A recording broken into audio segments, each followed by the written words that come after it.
Sige sir, tikman niyo yung sa labas. Ala, ito yung binili lang sa palengke. Oo. Kasi yan ay mga talagang Ito pong paborito ko. Ako rin, kita mo yan ang tinira ko. Yung anak ko din. Ako po yung mula pagkabate talagang Kutsinta. Natandaan ko din nung ako yung elementary, yung teacher ko gumagawa ng kutsinta. Dos ang isa. May nyug pa yan. May yung kinugkod na nyug. Marami na kami nailipat na doon, pananim, na Villa Flor, pero hindi pa manok. Kasi wala pa kaming tao. Ako siya ang pinaka nagmamanage na Mag-grafting din kayo? Hindi, binibili namin yung sa Victoria. Siya ang nakakaalam ng presyo at saka siya ang gumagawa sa sa incubator. Yung inyo pong incubators DIY? Hindi, ano yun, automatic. Ay, pinagawa ko yun kay Bon, kung kilala mo, taga Pinamalayan. Malaki. Ilang taga Victoria. Ilang 1,008 ang capacity. Malaki po. Tapos yung hot shell, dalawang machine kasi siya is 500. Magkano din po na 100? 100,000? Yung dalawa. Ang dami naman. Dati napupuno ko yun, ngayon kukunti ang laman kasi patapos na uli yung season. Papunta na uli sila sa molting. Siya nag-ano dyan sa mga sa manukan.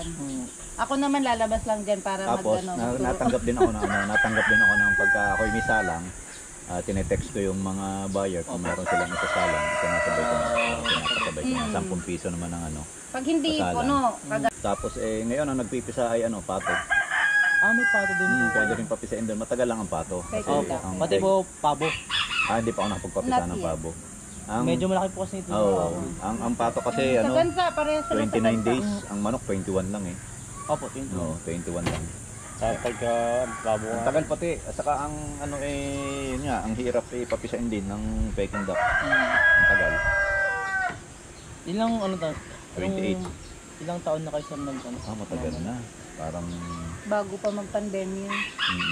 Mga 2019. Bago pa tayo bago pa natin na-meet si Pastor, nagmamanok na tayo. 2018 po, 2017. So mga nasa 7 years. 7 to 8 years na. Nag-umpisa kami talaga sa native, nung una native. Ang bagal naman lumaki. Ayan na, mga China, start na yung mga Pogo dumadating na yung mga Pogo, start na yun. Tapos may mga Chinese na dumadating dito sa atin. Tapos pupunta lang yan dito, sabi, hello chicken. Gaganon lang yun. Chicken, dahil limited lang yung English nila.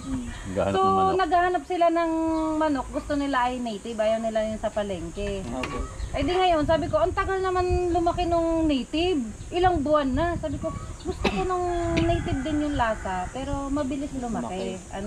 Hindi naman, ayoko naman ng 45 days. Kasi nga, purga sa feeds at saka sa gamot yung 45 days. Hindi pati halos lumapat na ng lupa yun. Kumbaga, gusto ko pa rin siya yung mabilis lumaki. Natural way. Oo. Di ngayon, sa pagre-research namin, yung saso o kaber. Saso, kaber is the same.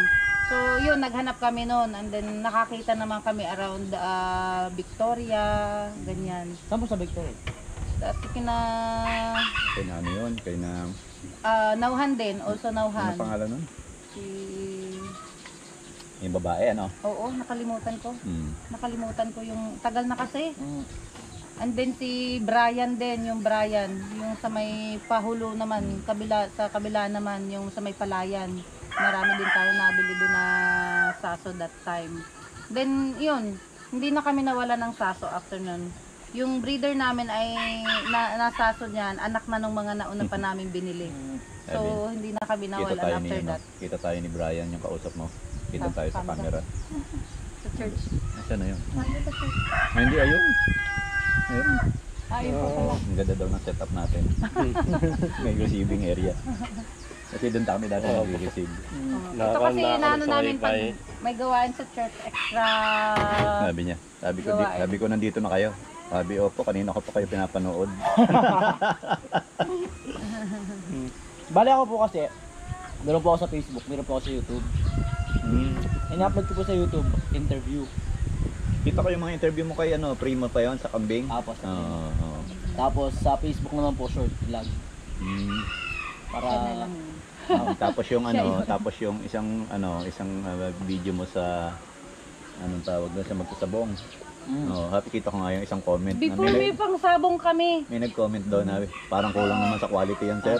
Kulang daw sa ligo. Ang aming mga pangsabong ay galing pa sa Hindi po natin, sir, may iwasan yung ganun. Sadyang ganun. Galing Maraming pa ganun. sa malalaking farm yung manok namin. Kaya lang minsan na Natutusik. Oh. napaltikan ako ng isang beses nung manok na matapang talaga. Sabi ko, ay nako, ay alisin mo yan, ay kakatayin ka. Wala akong pakialam kahit pa 10,000 yan. Sabi ko, ay Nakabidyo ka. isang buwan na isang buwan na namaga yung braso ko. Sabi ko yun, nadala na ako sa Hindi na kayo pangsabong. nagpasabong. Oh, hindi naman kami Hindi nagsasabong. kami nagsasabong talaga. Natutuwa lang yung Ako- ano. ako din Natutuwa po. lang sa manok. Nakatuwa din pa talaga alagaan. Yung kasama namin ng breeder naman po siya, hindi man siya nagpasabong doon. Hindi talaga din kami nagsasabong. Ako naman talaga ang nag-umpisa dito ng naghilig magkolekta. Magmanok. Oo, parang Kaya dumami siya parang ng kasi dumami. gusto ko lang Mamaya papakita ko sir sa parang inyo. kasing gusto ko lang nung Kung- una laruan. Kung nababalitaan mo si Lee Carion, siya yung nanalo sa US import sa show ng Rhode Island Red. Nakakuha yung direct importer sa kanya ng 2 pares. Tapos yung kapatid nung kinuha niya, saka yung anak. Salita po sa inyo. Kakaiba siya yung Rhode Island Red niya. Ano pong mga ano po ng heritage chicken meron po dito? Ano kung dami sir. Meron kami isa Rhode Island Red, BPR, yung Barang Trap, Black Astrolorp, tapos Brahma, may Cochin Large, yung large naman, may Cochin na Bantam, yung maliit naman. May Rhode Island White, meron din Tiger. Tiger. May white pala po. Sir, maganda yung Rhode Island White dyan. Tapos yung yung Jersey Giant, yung pinakamalaki kong manok. Nalaki siya ng 3 hollow blocks. Ay. Nakita ko sa iyo yung picture. Stupid to. Yung inyo pong manok, matagal ko po nakita sa mga page at sa mga group.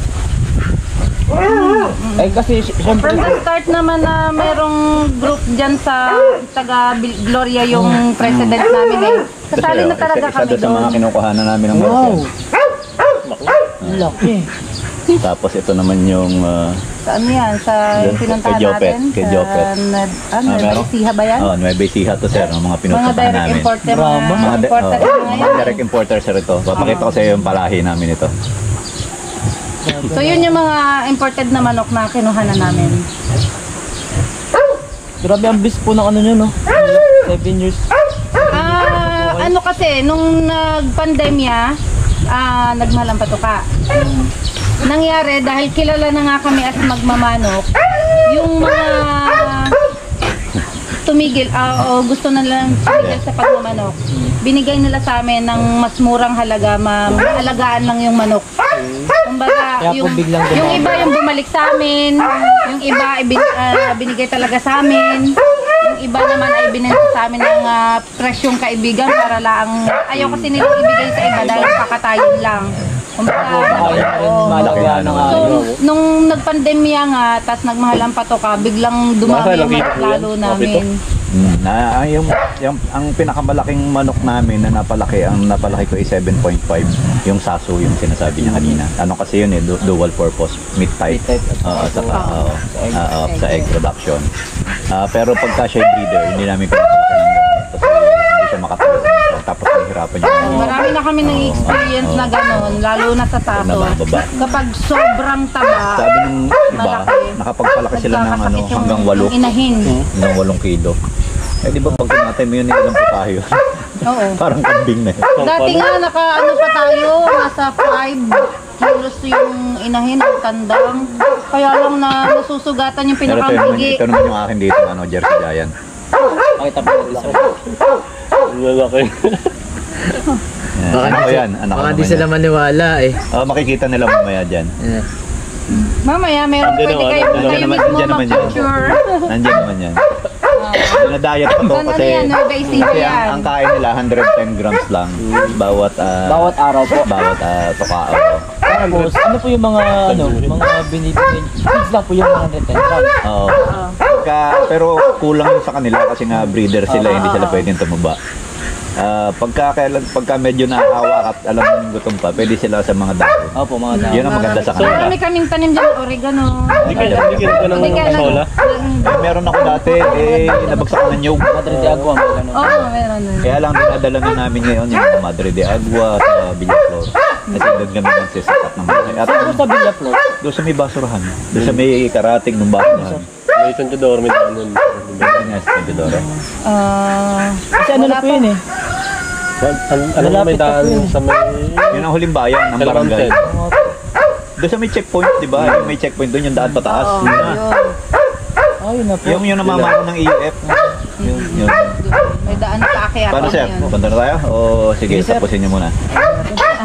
Sige po, di man po kami nagmamadali. Yun pala, sige, tama-tama. sige, okay. Yun doon, 10 hektare yun. So ang target namin doon, ay talagang free range siya. Talagang nakakagala. Dito kasi naubos na yung damuhan ko. Opo. Doon, di mo na kailangan abutan ng damo. Meron na po talaga. Oo. Tsaka 10 hectares po Oo, yun. ang kalabang ko lang doon, maraming lawin sa uwak. Ayun. Hindi Open na rin po ba yun? Hindi naman nagpapawala ng sisi. Ay, hindi na kami nagpapakawala ng sisi. Papakita ko sa iyo yung chick brother ko. Kaso kahit Ay, mauutak yung uwak. aanin pa din ang laman. Oo, mauutak yung mga yan. Laka na kamay Hindi, ng pagka naman kasi mga sisiw pa, ay talagang kailangan nakakulong ang Maganda kanilang po. Maganda sa itong lalamigin. pagka Lalo share. doon sa Villaflor, pagka taglamig talaga, panahon na tag-ulan sa ating season, ay halos may fog Pagka sa share, paligid. So, kailangan talaga ay saradong sarado. Pagka-set up na kami doon, sir, imbitahan kita. Sige. Kasi pwede kayo doon mag-camping, pwede rin kayo doon matulog. Doon na rin kayo Kasi malaki yung kubo namin doon. Kasi ang 10, kasi ang 50. Yung second, yung buong bahay, yung second floor, ay talagang for You can visitors. invite your friends, barkada, family. Nagka-content kami kasi yung aming team ng team building. Kasi may training na junior Actually, yun namin. ang target namin doon sa Villaflor campsite. Campsite talaga yun. Oo, campsite ang target I-integrate namin. namin yung farming. Farm and campsite. Ganda po kasi na ano eh. Na... Kasi sa Puerto Galera walang campsite. Oo, Ano? nandun na lahat. And then, in the future, gusto ko nga na maka-experience yung mga tourists natin na mag-harvest sila ng sila mismo. Ano po yung talagang raw, ano po. Ang inuman na lang Sila namin. mag-harvest ng kanilang From gusto. the farm. Yes. Ang inuman na lang namin siyempre doon, tubig. Ang layo ng pinanggalingan. Bali, 6 na rolyo yung nabili kong hose para lang makarating doon. Wala po bang bukal doon? Kalahating kilometro yung hose. May mga Yun na, bukal. yun ang bukal ng pinanggagalingan. Masa nakatuska na siya sa Yun ang Maraw. nature Opo, spring. yun talaga Tubig sa spring. baba. Oo. Ay, Yun talaga ang nature naiinom nga. spring. Actually yun, yung tubig doon na kami. Dati nabili kami dito sa sa Bayan. bayan. Ngayon, doon kami naigit. Sa amin po sa Bako, yun po talagang aming Oo. tubig. Kasi Galing po ako, sa bukal. ako medyo na ano yung tiyan ko eh, pero doon hindi. Hindi na ano yung tiyan ko. Sensitive talaga yung tiyan niya sa mga kahit Tubig. pag saan-saan Oo. bumibig. Eh, pero doon, tinisting ko, aba, Kami hindi. talaga po, Pero tubig doon- ano, tubig bukal. So yun ang ano namin, tubig, saka syempre yung bahay ng CR dahil dati ang hirap naman doon, nasa bundok ka eh. Tapos yung bahay, ayun lang. Pwedeng mag Overlooking, hiking papuntang Pagturian. Papunta sa amin. Mga ilang 30 minutes walk. Nawak po. O pababa. Iba yung pataas. Pataas, mga Yung karsada naman ay putol pa. 10 minutes walk naman yun. 10 minutes. Pero pagka ganitong mainit, yung sasakyan kong van, abot hanggang doon. Abot hanggang doon mismo sa site. Kasi pagka hindi maputi, ay may kalsada naman na naman. Pero pag tag-ulan at talagang sobrang putik, putol pa yung kalsada. Oo. Hanggang doon lang sa kalsada. May kalsada yung naman, ano. hindi lang makapasok.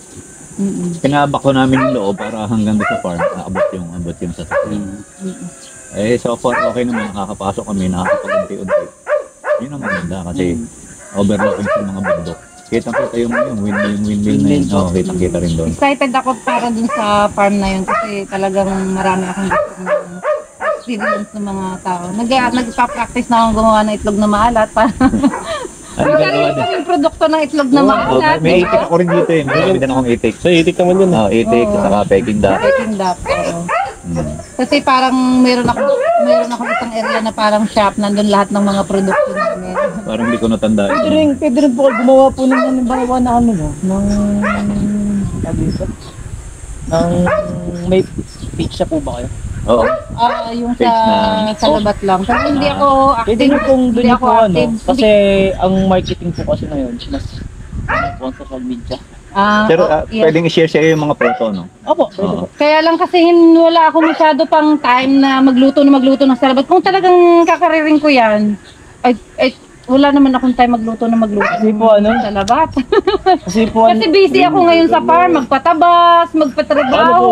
Ano ba ginagawa to? Ako kasi yung... Nakaka-amaze, ano? Mga nakatutok po talaga. Ginu-juicer yan, sir. Hindi ako Yung luya, pinapadaan sa juicer, kinukuha yung juice. Tapos yung mga tanglad naman, kinukuha yung ano sa pinapakuluan. Matagal ang proseso niyan, isang araw. All natural Paigyan process po. eh. Oo, isang araw yan ang proseso Oo. niya. Sa pagluluto lang Sa yun, wala pagluluto pa ang lang. packaging. Wala At pa. saka wala pa yung preparation. Oo. Kaya Isang araw. gayon. Pero sulit naman kasi maraming ang benefits. Pagka masakit ang katawan ko, yun na rin. Malaking bagay yan sa amin mag-asawa. Hindi na kami nagkakape. Yan na. Maganda po sa labat. Oo. Noong una nga, ayaw kong uminom yan. Lalo pag taglamig. Tagal na. Yan, Ay, nung ako'y nagkasakit, napilitan. Aba, ayos naman pala. Hindi na nakakaramdam ng rayuma. All natural po, pula pala po kayo dito eh. Oo, hanggat pwedeng Sabi pakinggan. ni Brian, sir, kung ano daw kailangan mong picture at video, pwede niya isend sa'yo. Ako ang Eh, pero- pinaka-photographer Pero kung andito naman po lahat eh.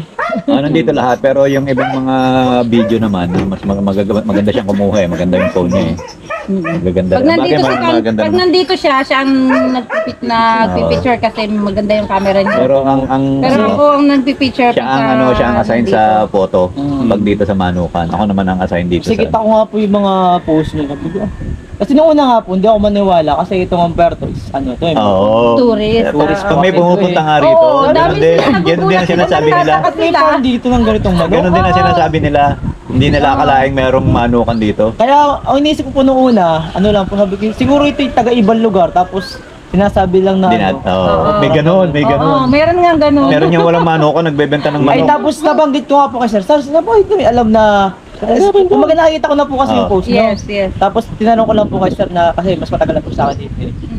May manok ba kayo? May alam ba kasi dito na chicken? Sabi niya po, ay meron! Yun po na-confirm ko, legit pala. Meron na, nakapagpila yung Kaya dati. kami nagpipicture talaga kami ng mga buyer namin. Para Bibili sana masabing ako. legit. Umayaw lang si Kasi Mavis, no? Yung kano. Hindi niya na mahalaga. Hindi ako Kahit po ako, tourist kasi ito. May pati farm dito ng ganito mo. Yes. Actually nakaano ako, Galing. meron akong ano sa agriculture. Kasi pinaano ko yan, pinalista ko kanila. Oo. Ano po, Oo, pinalista ko yan. Member ako ng tatlong association. Yung GARA, yung Galerian Animal Research Association. Dito sa Puerto, member ako noon. Member din ako ng EMPRA, yung Loro Free Range Association. Yun yung Tapos yung isa, yung Sa South Batangas. Poultry sa Batangas naman. South Poultry Association. Mga na nag-show yun. Na lumalaban sa mga show ng manok. So yung tatlong yun, member ako noon. Tapos pagka nagpa-member ka doon, katulad sa Emperor, pinupuntahan nila yung farm, tinitingnan nila kung legit yung mga stocks mo, yung mga materials. Yan. So, Ibig sabihin nabisita na po kayo nabisita dito. na ako Yes. ng Emperor. Ito na lang taga Batangas ang hindi. Pero ang pinapadala naman namin doon, mga picture ng manok. Saka pag lumalaban ng show, pwede mo rin ipadala yung picture eh. Yan. Pero yung Galerian Animal Racers, yun, dito sa ano yun, yung GARA. Dito po nakabase sa Dito nakabase yun. Oo. Ako na lang yata ang may pinakamaraming manok kasi yung iba baboy, yung iba basta animal racers naman, hindi naman ibig sabihin manok lang. Okay. Ayun, taga rito rin yung presidente noon si Hindi lang ako maka-attend lagi ng meeting kasi Sunday may church kami. Medyo inactive ako ngayon pero so far, yun, tatlong association yung kinabibilangan ng manukan na to. Ilang, ano po yung mga kalimitang, kumbaga, challenge sa inyo sa pag-alaga ng manok? Ang dapat kasi sa kanila, ang habitat talaga nila is naka-free range para medyo makatipid ka sa patuka. Kasi pag nakakulong, syempre, edi aasa talaga yan sa patuka. Oo. Pero so far okay din naman kasi yung sila yung kanilang expenses nakukuha mo rin doon sa kanilang benta. Ibig sabihin po talaga, meron talagang kita. May kita Pag sir, ano, oo, may kita naman diyan. Wag mo lang isasama siguro yung pagod mo kasi Opo. pag sinama mo pat kinintahan mo ng sweldo yung sarili mo. Kasi naman po, nakukuha mo rin naman, nag-i-enjoy ka. Oo, nag-i-enjoy ka. Pag sinelda mo pa yung sarili mo at ikaw bilang farm manager, hindi ka naman tatanggap ng 6,000 lang. Ako din po kasi may alaga din po akong manok, kambing yan. Ako po sa kambing talaga po nag-start. Since nagsimula ako sa pag-vlog, kambing po talaga. Tapos nagkaroon po kami ng mga manok na ano na, magka po yung crossbreed na ng Rhode Island at saka native. So medyo malalaki po sila. Ngayon, nagkaroon po ako ng nakita doon sa kaibigan ko po sa Nueva Ecija. Binigyan niya ako ng mahogany na Rhode Island. Itlog po yun. Tapos muna ako incubator. Ang nangyari po nun napis na po ay 11, dalawa lang ang babae. Tapos yung mga lalaki po, hindi siya gumanda. Ang gumanda lang po isang lalaki. Yun po, tatlo lang na kumbaga po tatlo lang yung maaari. Kasi syempre po, pag mag-breed ka, pipiliin mo yung maganda. Lalaki, babae. Kinakain na nga yung iba. Ang isa pang challenge dito pag yung sobrang init. Lahat naman ng ganun. Pag sobrang init kasi, pwedeng mag-stress ang manok, na-stress, pati itlog, medyo nahina. Pag sobrang ulan naman, ganun din. Yan, pag bagyo. Yan. Hindi katulad ng mga pato at itik, hindi nga nasilong yun. Pero sa tag-init na stress sila. Na-stress sila. Ngayon yan, medyo humina ang pag-itlog eh. Sa itik. Pati yung Hindi napunta din yung mga pato niyo sa... hindi hindi. Napupunta dyan. Ganda nga po dahil meron kayong Maganda sana kung kasama maganda eh. dito. Oo, kaya lang baka... Nilitan nyo nga lang. Kami talaga sa totoo Baka lang. question din ng Ayun. Hindi naman kami nagkakalad. Ayaw namin na direct sa ilog. Malayo pa yan. Pero malinis ang sobrang gagawin. Ay, hindi naman. Marami ng hindi bakit na dyan. ngayon. Dati naliligo ako dyan. Nung nalipat namin dito. Naliligo ako dyan. Taga rito kasi ikaw talaga sa tabi na yun. Nung simula Hindi naman. na. Dito talaga ako. Nung kami Kaya, pumunta rito, wala pang bahay dyan. nung bata pa ako naliligo ako Wala dyan. pang mga bahay. Kung Kaya nakarating kayo doon, maraming ako bahay. mag-aalaga ng baboy, manok o itek, hindi ko ida-direct from the to the Dapat may river safety kasi ka. hindi talaga Kakaawa pati. nasisira ang Nasisira. Pwedeng paligawan ng hindi aakyat ulit sila. Kasi minsan pag bumabagyo, tumataas yan. Pero dun sa Villa Flor, may mga agbang na hindi galing sa ilog. May mga bukal kasi dun sa Villa Flor. Pag tag-ulan, nabubuhay yung bukal. Doon lang sa... Oo, meron siyang parang daanan na agbang. So dun pwede kami magawa ng pinakang lunuyan ng itik. Yung pamimerin ko. Oo. Sabi mo kaya sila. Sabi lang sa amin. Sabi mo kaya sila. Magkano sir magkano po yung initial naging naging punan nyo? Unan? Actually sir, nag-umpisa lang yan sa native. Tapos nagsasok kami.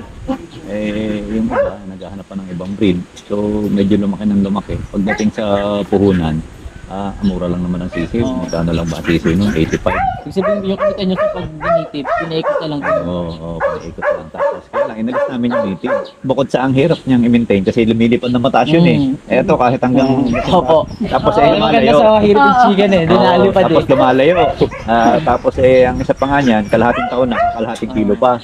Yun. Paano po kayo kung yun nga, i-crocus breed sa Pwede yun, ang tawag nila doon is upgrading at native. Kasi native ka na pwedeng gumala tapos malaki siya. Malaki. Malaki siya. Yung mga native namin doon, hindi na mukha native eh. Yun na. Mukha na rin Rhode Island na mukha lang siya native.